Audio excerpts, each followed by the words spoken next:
बेमिसाल है, जो भी पिए यही कहे, कमाल है नमल चाय, वाकई कमाल है।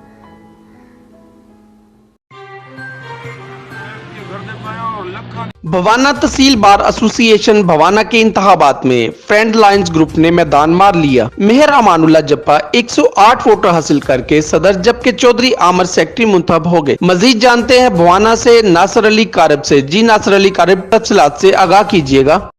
जी बिल्कुल, पंजाब भर की तरह तहसील बार भवाना में भी इंतखाबात हुए, जिसमें फ्रेंड्स लायर्स के उम्मीदवार मार अमानुल्लाह जप्पा ने 108 वोट हासिल करके कामयाबी हासिल की, जबकि उनके मध्य मुकाबले मार औरंगजेब जप्पा को 97 वोट मिल सके। सेक्रेटरी बार के लिए चौधरी आमिर चद्दर ने अपने मध्य मुकाबले मार एहसानुल्लाह दानिश को शिकस्त दी। फ्रेंड्स ग्रुप के पैनल की कामयाबी पर मुख्तलिफ सियासी और समाजी सहाफती हलकों ने मुबारकबाद दी।